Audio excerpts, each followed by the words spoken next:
I'm Marcus Reid, and tonight we are doing something a little different. Tonight, we are going to talk about medicine. Not modern medicine. Not the clean, fluorescent-lit, antiseptic-smelling world of hospitals and prescriptions and everything being explained to you in careful, reassuring terms by someone with a medical degree on the wall behind them. No, we are going to talk about the other kind of medicine. The ancient kind. The kind where the doctor's first instinct when you walked in complaining of a headache was to drill a hole in your skull to let the bad spirits out. The kind where the treatment for almost every illness in ancient Egypt involved either crocodile dung, honey, or both. The kind where Roman physicians prescribed human blood fresh from gladiators as a cure for epilepsy because they genuinely believed it would work. The kind where medieval surgeons would cut open a live pigeon and press its still warm body against a plague victim's swollen lymph nodes because someone, somewhere, had decided this was a good idea and written it down. And once something was written down in the ancient world, people trusted it implicitly for the next 500 years. This is the story of ancient medicine, and I promise you, by the end of this video, you will feel an enormous amount of gratitude for the world you currently live in. Because the people of the ancient world were not stupid.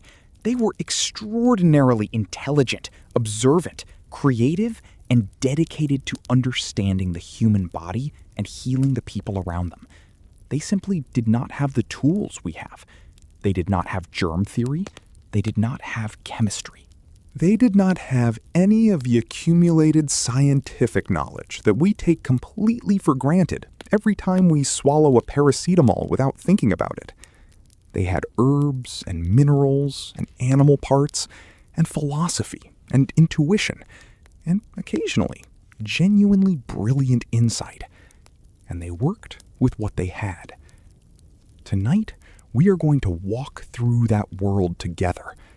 We are going to meet the healers and the physicians and the temple priests and the village wise women who looked at suffering human beings and did the best they could with what they knew.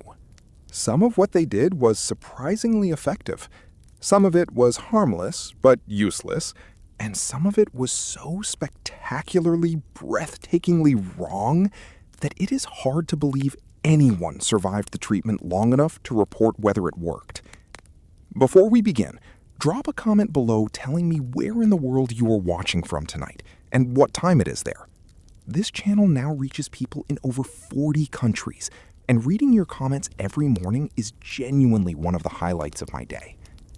Get comfortable, close your eyes, let the day go. And let us begin. We need to start with the oldest surgical procedure in recorded human history. Because the oldest surgical procedure in recorded human history is also one of the most terrifying things one human being has ever done to another human being, while meaning well. It is called trepanation, and it involves drilling a hole in someone's skull while they are alive. Not a small hole, not a discreet, barely noticeable hole. A proper, substantial, circular hole, wide enough to put your finger through. Cut through the full thickness of the skull bone, deliberately, carefully, with whatever sharp implement happened to be available. In the Neolithic period, roughly 10,000 years ago, that implement was most commonly a sharpened flint tool. The surgeon, if we can call them that, would sit their patient down, hold their head still, and begin to scrape and cut and gouge their way through the bone in a slow circular motion, until the section of skull came free and the pink membrane of the brain beneath was exposed to the air. We know this happened not because anyone wrote it down at the time, but because the skull survived. Archaeologists have found trepaned skulls on every inhabited continent on Earth. In Peru, in France, in Russia, in China, in Africa, in the Americas. Thousands of them, spanning a period from roughly 10,000 BCE all the way to the medieval period. The distribution is extraordinary. This was not a practice that developed in one place and spread. It developed independently in multiple cultures that had no contact with each other, all arriving at the same conclusion. The conclusion being, when something is wrong with a person, sometimes the solution is to make a hole in their head. But here is the thing that makes this story genuinely remarkable, rather than simply horrifying. Many of the people survived. The evidence is in the bone itself. When bone is damaged and the person lives, the bone begins to heal. The edges of the wound smooth. New bone grows. Archaeologists examining trepaned skulls can tell from the state of the bone around the hole whether the patient survived the procedure. And in a significant number of cases, they did. Not just for a few days, for years. Some skulls show healed trepanation holes that are decades old, meaning the patient lived for a long time after someone drilled through their skull with a piece of sharpened stone. Some skulls show evidence of multiple trepanations. The same patient, operated on more than once, surviving each time. This is simultaneously extraordinary and deeply unsettling. The reasons ancient peoples performed trepanation are debated. The most common theory is that it was used for conditions that we now understand to be neurological: severe headaches, epilepsy, certain kinds of paralysis, mental illness. In a world without the concept of brain function, as we understand it, a world where illness was understood in terms of spiritual forces and internal imbalances rather than physical mechanisms, drilling a hole in the skull made a certain kind of sense. Something was wrong inside the head. Make an opening and let whatever was wrong escape. Some researchers believe trepanation was also used for purely physical reasons, to relieve the pressure caused by a skull fracture sustained in combat, for instance, or to drain the blood that sometimes accumulates inside the skull after a head injury. And in these cases, the procedure, however crude, might actually have been medically sound. Relieving intracranial pressure after a traumatic head injury is still a procedure modern surgeons perform. The ancient version was just done with flint instead of a titanium drill. The Inca civilization of South America produced some of the most accomplished trepanners in ancient history. Archaeologists have found Inca skulls where the procedure was performed with extraordinary technical precision. The cuts perfectly circular, the bone removed cleanly, the surrounding tissue minimally disturbed. Inca surgeons, working with bronze tools and a sophisticated knowledge of coca leaves as a local anesthetic, achieved survival rates that have been estimated at over 80%. 80%. That is a survival rate that some legitimate surgeries were not achieving in European hospitals as recently as the 19th century. The ancient healers of South America, working without any of the infrastructure of modern medicine, were managing to drill through human skulls and keep most of their patients alive. Let your breathing slow as you think about that. Your head is perfectly intact. Everything inside your skull is exactly where it should be. No one is coming at you with a piece of flint. You are safe. The night is quiet. Let us move on to ancient Egypt. Ancient Egypt produced some of the most sophisticated physicians in the ancient world. We know this because they wrote everything down. The ancient Egyptians were relentless documenters. They recorded their medical knowledge on papyrus scrolls with a thoroughness and systematic precision that was not matched anywhere in the ancient world. These scrolls have survived for over 3,000 years, and when archaeologists translate them, what they find is a medical system that was, by the standards of its time, genuinely impressive, and also absolutely packed with crocodile dung. The most famous medical document from ancient Egypt is the Ebers Papyrus, which dates to roughly 1550 BCE, but is believed to be a copy of texts that were already centuries old at that point. It is essentially a medical encyclopedia. 700 remedies, Treatments for everything from headaches and depression to crocodile bites and river blindness. Many of the remedies in the Ebers Papyrus are based on plants and minerals that we now know to have genuine medicinal properties. Willow bark, which contains salicin, the compound from which aspirin was eventually derived, was used by Egyptian physicians for pain and inflammation. Honey, which has genuine antibacterial properties, was used extensively in wound dressings.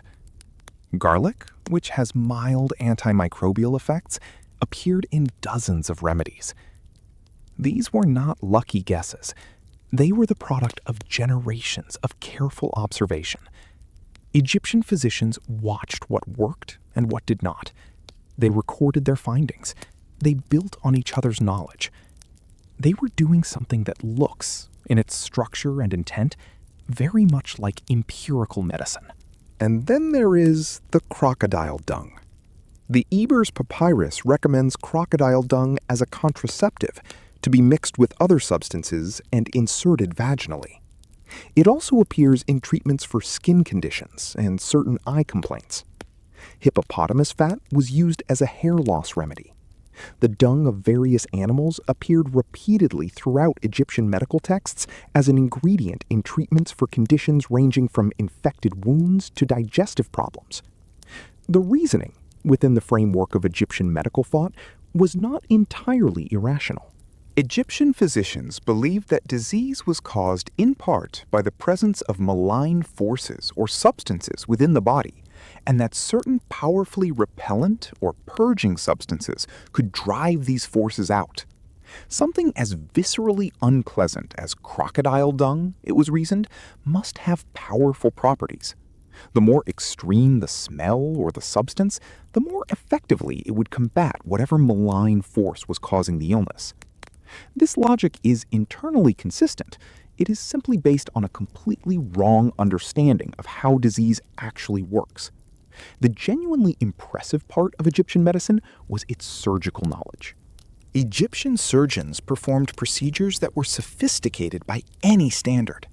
The Edwin Smith Papyrus, another surviving medical document, describes surgical techniques for treating injuries with a level of anatomical accuracy and methodological precision that is genuinely remarkable. It describes cases in systematic terms: the presentation of the patient, the examination, the diagnosis, the treatment, the prognosis. This case-by-case approach, this systematic thinking about individual patients and their specific conditions, is the foundation of all clinical medicine. Egyptian physicians were doing it 3,500 years ago. But the supernatural and the practical were never cleanly separated in Egyptian medicine. A physician treating a patient would use both physical remedies and magical incantations. The spell was as important as the herb. The ritual was as important as the surgery. Because disease was understood to have both physical and spiritual dimensions, treatment had to address both. The god most associated with healing in ancient Egypt was Sekhmet, the lion-headed goddess of war and disease. This combination of associations makes more sense than it might initially seem. A goddess powerful enough to cause disease was also powerful enough to cure it. The priests of Sekhmet were the physicians of ancient Egypt, trained in both the medical arts and the ritual practices that would invoke the goddess's healing power. A sick Egyptian would go to the temple, be examined by a priest-physician, receive a physical remedy, have an incantation spoken over them, make an offering to Sekhmet, and go home with medicine in one hand and a protective amulet in the other. The amulet probably did not help. The honey in the wound dressing probably did. Your body is very comfortable now. Your eyes are heavy. The night is deep and quiet. Let Egypt fade, and let us travel to ancient Greece. The Dream Healers, Greek Medicine, Hippocrates, and the Temples of Sleep. Ancient Greece gave the world Hippocrates. You know the name, probably, because of the Hippocratic Oath, the ethical commitment to do no harm that is still invoked in medical training today. Hippocrates, who lived in the 5th century BCE, is often called the father of medicine because he was among the first thinkers in the ancient world to systematically argue that disease was a natural phenomenon with natural causes rather than a supernatural punishment or divine visitation. This was genuinely revolutionary. In a world where illness was understood primarily as something the gods did to you for religious or moral reasons, Hippocrates insisted on looking at the body itself, at what it was doing, at what symptoms appeared in what sequence, at what treatments seemed to help and what treatments seemed to hurt. He was insisting, essentially, that medicine should be a science rather than a religion. His four humors theory was the framework through which he and his followers understood the human body for the next 2,000 years. The body in Hippocratic medicine was governed by four fluids: blood, which came from the heart; phlegm, which came from the brain; yellow bile, which came from the liver; black bile, which came from the spleen. Health was the balance of these four humors. Disease was their imbalance. A person with too much blood was sanguine, overly cheerful and energetic. The treatment was bloodletting, removing excess blood through cutting or leeches. A person with too much phlegm was phlegmatic, sluggish and cold. The treatment was warming foods, exercise, and remedies designed to purge excess phlegm. A person with too much yellow bile was choleric, hot-tempered and aggressive. The treatment was cooling foods and purging. A person with too much black bile was melancholic, depressed, and fearful. The treatment was more purging and dietary restriction. Everything was purging, essentially. The Greeks believed that the body could heal itself if given the right conditions and if its humors were brought back into balance. Hippocratic physicians were relatively conservative in their interventions, preferring diet and rest and fresh air over dramatic treatments. This conservatism was, in many cases, the right approach. The body does have extraordinary self-healing capabilities. A physician who mostly prescribed rest and sensible eating and avoided actively harming their patient with aggressive treatments was, in the absence of modern pharmacology, probably doing a reasonable service. But the humors were completely wrong as a theory. Black bile does not exist as a discrete bodily fluid. The four humors have no basis in physiological reality. The treatments derived from them, particularly the aggressive bloodletting that the theory endorsed for almost every condition involving too much blood, killed people. Weakened people who desperately needed their blood were bled further. Patients who were already struggling were purged and vomited and starved. The theory was elegant and internally consistent and produced by some of the sharpest minds in the ancient world. And it was wrong. But Greek medicine also contains something genuinely extraordinary that does not fit neatly into the category of wrong. It contained the healing temples. The temples of Asclepius, the Greek god of medicine, were scattered across the ancient Greek world, from mainland Greece to Asia Minor to the islands of the Aegean. The most famous was at Epidaurus in the northeastern Peloponnese. These temples were not merely religious sites. They were functioning medical centers where the sick came to be healed, and the primary therapeutic technique they used was one of the most fascinating in all of ancient history. They put people to sleep. The process was called incubation. A patient who came to the temple of Asclepius would go through an elaborate preparatory ritual: bathing, fasting, making offerings, prayer. And then they would be led into the inner sanctum of the temple, the abaton, a long colonnaded hall where they would lie down on the floor or on low beds and go to sleep. While they slept, Asclepius himself was believed to appear to them in their dreams. Sometimes the god would perform a miraculous cure directly, reaching down in the dream and healing the afflicted body part. Sometimes he would give instructions, telling the patient what remedy to seek or what dietary changes to make. Sometimes he would simply offer reassurance. And when the patient woke, they would report their dream to the temple priests, who would interpret it and prescribe a course of treatment based on its content. Thousands of these dream reports were carved into stone tablets at Epidaurus and have survived to the present day. They describe in remarkable detail the dreams of the sick, the interventions of the god, and the cures that followed. A man who had been blind for years dreamed that the god mixed a special ointment and rubbed it on his eyes. He woke able to see. A woman who had been unable to conceive dreamed that the god lay with her. She became pregnant shortly after. A man with a tumor on his neck dreamed that the god cut it open and removed the contents, then sewed the wound closed. He woke to find his tumor gone.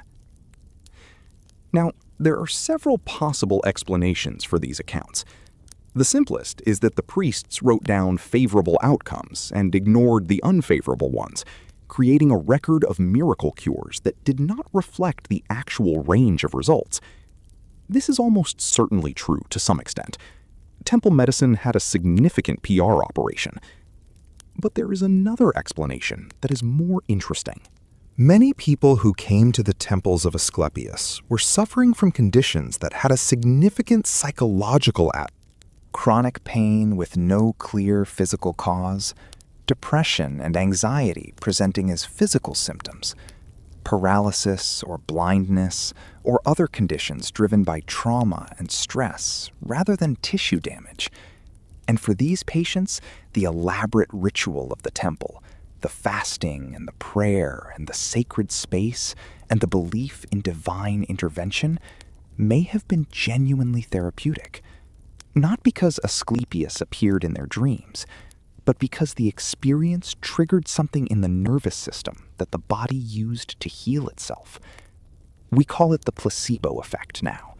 We have clinical trials that demonstrate its reality. The belief that treatment is occurring genuinely changes the physiological state of the body in measurable ways. The temple priests of Asclepius did not know this, but they may have been using it. Your body is very warm and heavy now. Your mind is quiet. The healing temples are very far away in both time and space.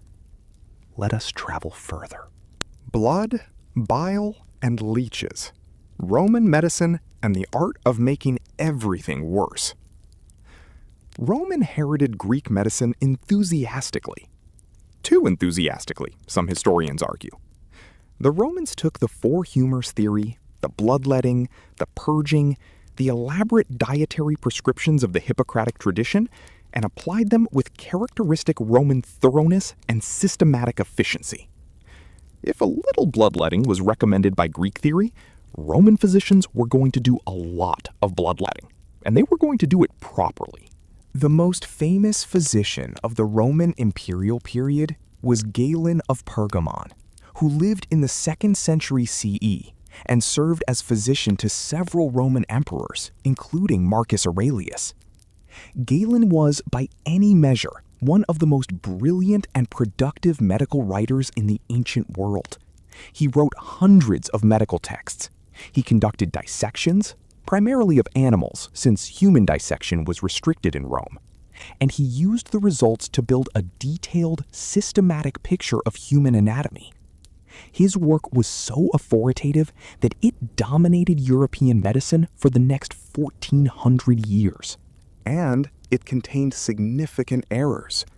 Because Galen was dissecting pigs and monkeys rather than humans, some of his anatomical conclusions were simply wrong.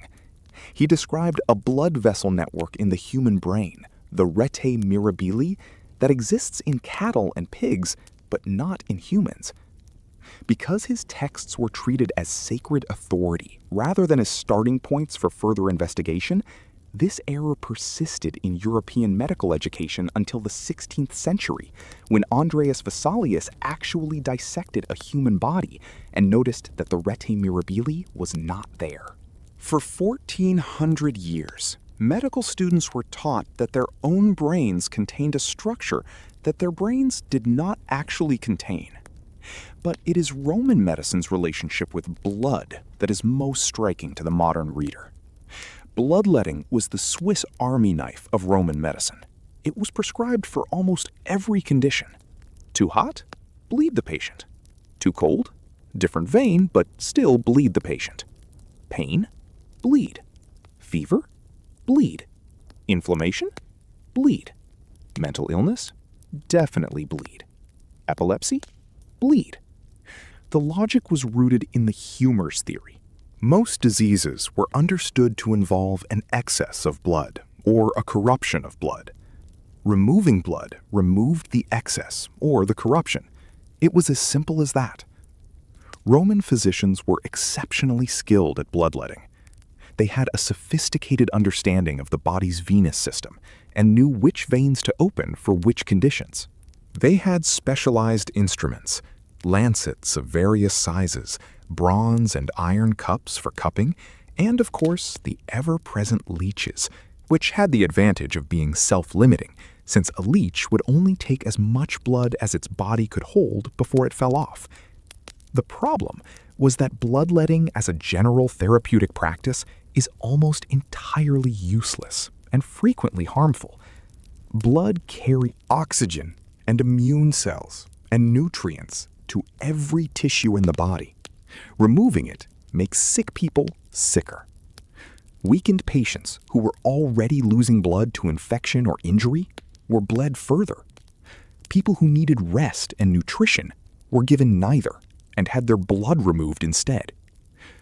The historical record suggests that Julius Caesar's physician, Athenaeus, prescribed bloodletting as part of Caesar's treatment for the epileptic episodes Caesar suffered throughout his life. It did not help the epilepsy. It probably made everything else worse. Roman medicine was not without its genuine achievements. Roman military medicine was sophisticated and practical. The legions had trained physicians called medici who accompanied them on campaign. Roman military hospitals were purpose-built facilities with separate wards and running water and ventilation systems designed to prevent the spread of infection. Roman military surgeons performed procedures including amputation, wound debridement, and the removal of projectiles with a skill and success rate that was not matched in European military medicine until the 19th century. The Romans also understood, at a practical level, the connection between clean water and public health. The famous Roman engineering achievements, the aqueducts, the sewers, the public baths, were not primarily motivated by germ theory, which the Romans did not have, but they had noticed, through observation, that communities with access to clean running water were healthier than those without it. They built their infrastructure accordingly. They just also bled everyone. There is also the matter of what the Romans considered a treatment for epilepsy beyond bloodletting. Human blood. Fresh human blood, ideally from a gladiator who had just died in the arena, was considered a powerful remedy for epilepsy in Roman popular medicine. People would rush into the arena after a gladiatorial combat and collect the blood of fallen fighters, paying significant sums for the privilege. They would drink it warm. The logic was sympathetic magic. A gladiator was the epitome of physical strength and courage. His blood contained these qualities. Drinking it would transfer them to the patient. Epilepsy was associated with weakness and loss of control. The strength of the gladiator's blood would correct this imbalance. This was wrong in every conceivable way. It was also a practice that continued for several centuries. The night is very quiet now. Your body is heavy and warm. No one is going to bleed you tonight. Let the darkness settle around you. Plague doctors, pigeon halves, and the bird beak mask. Medieval medicine at its most spectacular. If the ancient world's medicine was a mixture of genuine insight and spectacular error, medieval medicine took the spectacular error component and really ran with it. The medieval period in Europe, roughly from the fall of the Western Roman Empire in the 5th century CE to the beginning of the Renaissance in the 14th and 15th centuries, was not entirely the medical dark age it is sometimes portrayed as. Islamic physicians, working in Baghdad and Cairo and Cordoba, were preserving and extending the knowledge of ancient Greece and Rome, while adding original contributions in surgery, pharmacology, and ophthalmology that would not reach Europe for centuries. But in Western Europe, medical practice had become a combination of Galenic theory, Christian theology, and folk tradition that produced some genuinely extraordinary approaches to healing. Let us talk about the plague doctors. The bubonic plague, the Black Death, arrived in Europe in 1347 and killed roughly a third of the continent's population in the space of 5 years. It was the most catastrophic medical event in European history, and the physicians who tried to treat it were doing so in conditions of complete theoretical inadequacy. They had no concept of bacteria. They had no understanding of how disease spread between people. They had the 4 humors, the blessings of the church, and a collection of remedies inherited from ancient Greece and Rome that had never been tested against anything remotely like this. The plague doctors who walked the streets of infected cities became one of the most iconic images in the history of medicine. The long black robes, the wide-brimmed hat, the gloves, the stick used to examine patients without touching them, and above all, the mask, that extraordinary beaked mask with glass eyepieces and a long, pointed beak filled with aromatic herbs. The beak was not decorative. Medieval physicians believed that the plague was spread by bad air, miasma, the corrupt atmosphere generated by rotting matter in the bodies of the dead. Breathing this bad air was how you caught the plague. The herbs and spices packed into the beak of the mask, typically a mixture including camphor, rose petals, lavender, mint, and cloves, were intended to filter or neutralize the miasma before the physician breathed it in. This was wrong. The plague was caused by the bacterium Yersinia pestis, spread primarily by fleas, not by air. The herbs in the beak mask did nothing to prevent infection. But here is the strange twist. The masks may have worked anyway, not because of the herbs, but because the long beak kept the physician's face at a physical distance from the patient. If the patient was coughing, as plague victims in the pneumonic phase of the disease do, the distance provided by the beak may have reduced, though certainly not eliminated, the risk of inhaling infectious droplets. The thick leather robes and the gloves provided a barrier against flea bites. The plague doctor costume, designed on entirely incorrect theoretical grounds, may have provided some genuine practical protection through mechanisms its designers did not understand. The treatments the plague doctors actually applied to their patients were considerably less effective. Buboes, the horrifically swollen lymph nodes that are the signature symptom of bubonic plague, were lanced and drained. This was actually one of the more defensible medieval plague treatments, since draining the bubo reduced the bacterial load in the body and may have helped some patients survive. It also, of course, put the physician in direct contact with the most infectious material in the patient's body, but that was a problem no one had fully thought through. The pigeon treatment is harder to defend. Medieval physicians prescribed the cutting of a live pigeon in half and pressing its still warm, still bleeding body against the patient's buboes. The reasoning was again sympathetic in nature. Birds were believed to have particular affinities with poisons and infections, capable of drawing them out of the body through some kind of natural attraction. The warmth of the living bird would help this process. We do not need to dwell on how effective this was. There was also the matter of flagellant processions, groups of religious penitents who walked from town to town, whipping themselves in public as an act of atonement for the sins that God was punishing through the plague. The flagellants were not physicians, but they were understood by many medieval people to be engaged in a therapeutic activity, addressing the spiritual cause of the disease. Their processions, which involved large crowds moving between population centers, probably spread the plague considerably faster than it would otherwise have traveled. Medieval European physicians also inherited Roman bloodletting and applied it enthusiastically to plague patients. Weakening already critically ill patients by removing their blood was predictably not helpful. But medieval medicine was not uniformly terrible. The Islamic Golden Age produced Ibn Sina, known in the West as Avicenna, who wrote the Canon of Medicine in the early 11th century. This text synthesized Greek medical knowledge with original Arabic contributions and became the standard medical textbook in both the Islamic world and, eventually, European universities for several centuries. Avicenna's understanding of infectious disease was far ahead of his European contemporaries. He argued that bodily secretions could contaminate soil and water, and that this could cause disease to spread between people. He recommended quarantine for infectious diseases. He described a controlled testing approach for evaluating medical treatments. He was not quite germ theory, but he was pointing in exactly the right direction, a full 600 years before the germ theory of disease was established. European medicine caught up. Eventually. Just slowly.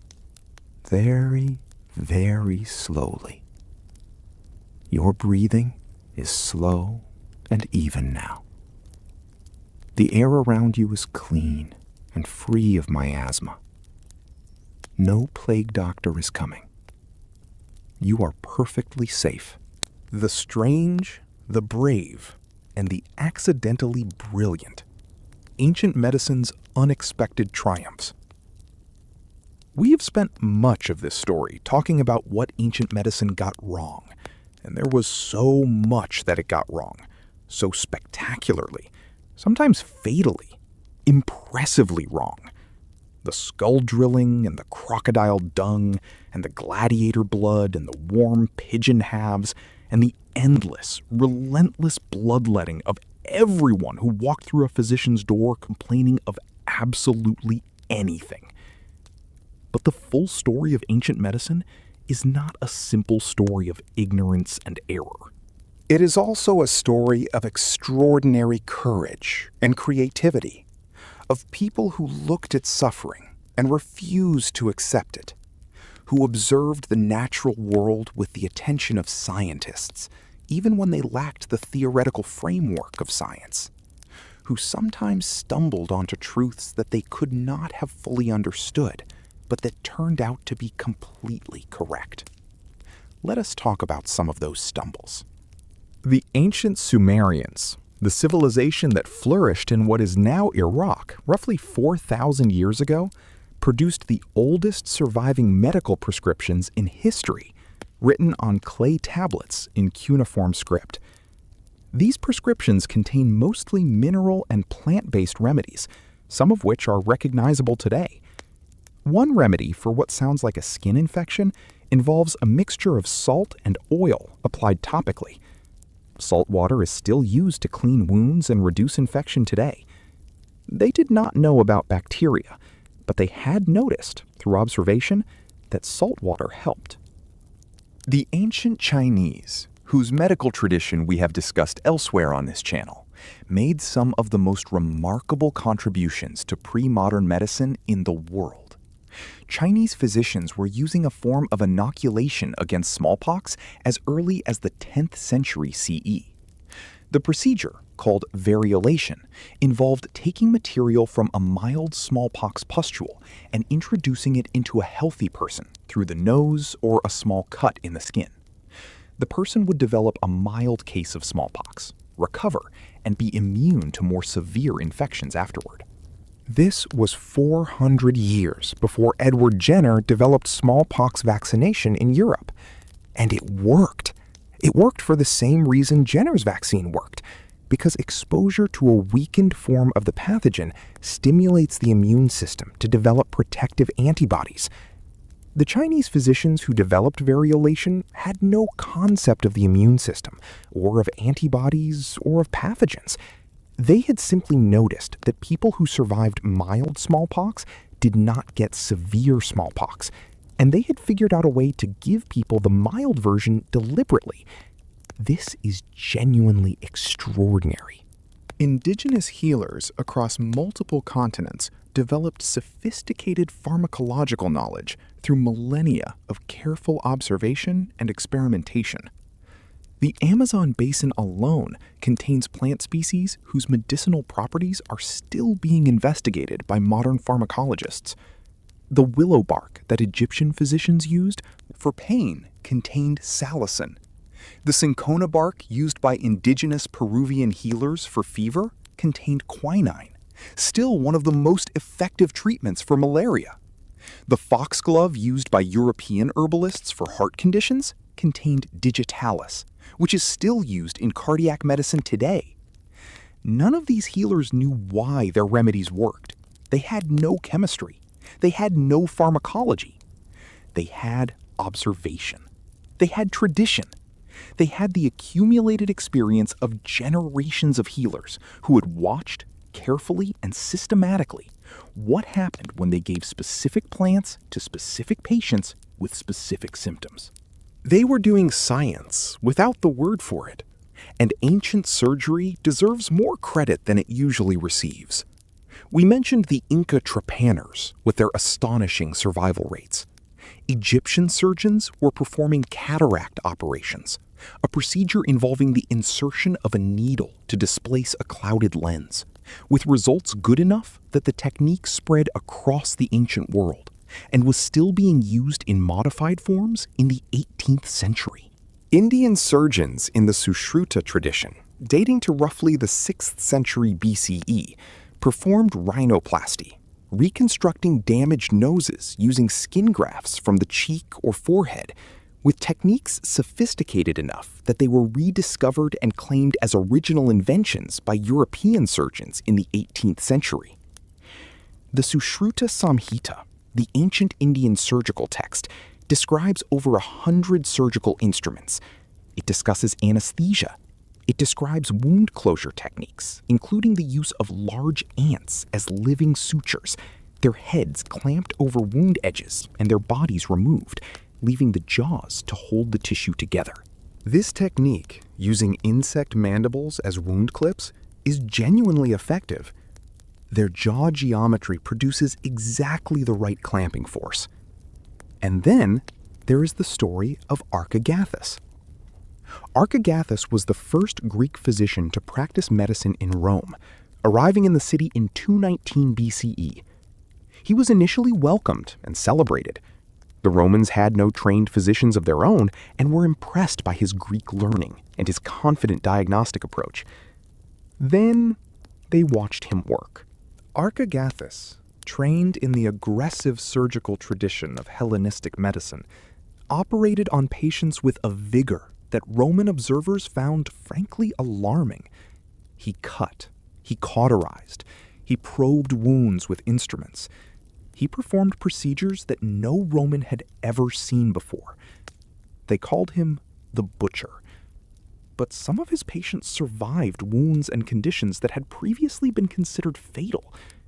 And the Romans, ever practical, decided that the butcher was preferable to certain death. They gave him a shop, a salary, and citizenship. This is perhaps the most honest assessment of ancient medicine. Some of it was drilling holes in skulls with flint. Some of it was pressing dead pigeons against lymph nodes. Some of it was drinking gladiator blood and applying crocodile dung and bleeding people for conditions that had nothing to do with excess blood. And some of it was a physician in ancient India using ant jaws as wound clips and achieving results that would not embarrass a modern emergency room. The ancient healers were working at the absolute edge of human knowledge. They had nothing but observation and intuition and tradition and the desperate human need to help the suffering people in front of them. They made enormous mistakes.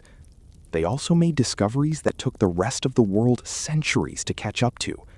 They were, in the end, simply people, doing the best they could with what they had, just like every generation of healers before them and every generation after.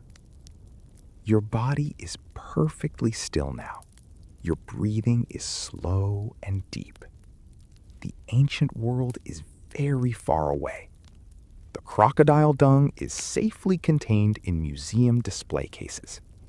The leeches are sleeping somewhere in a dark, damp place that is nowhere near you. Your skull is intact and whole and warm.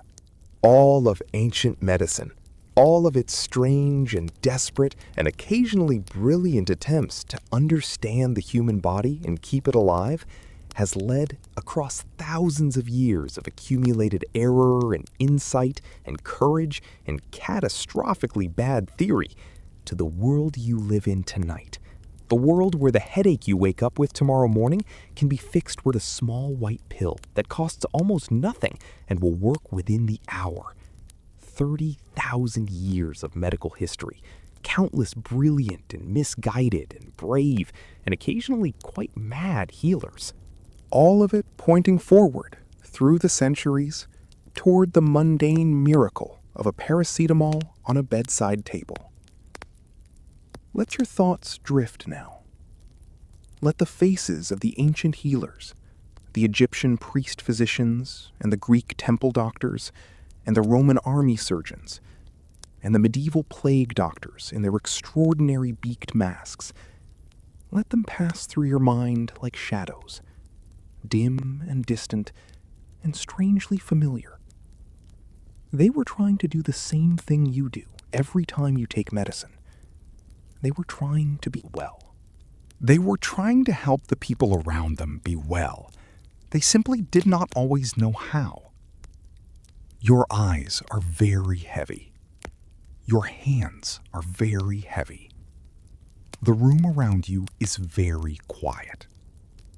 And tonight, in your perfectly intact body, in your perfectly safe room, in a world that has figured out, slowly and painfully and over an enormous amount of time, rather more about medicine than ancient Egypt knew about crocodile dung, you are going to sleep peacefully, deeply, completely.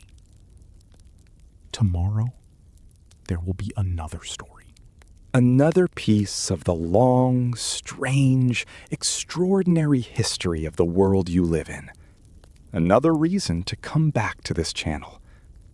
But tonight the story is over, and it is time for you to rest. Slowly, gently. Let the ancient world go. Let the day go. Let everything go. Good night.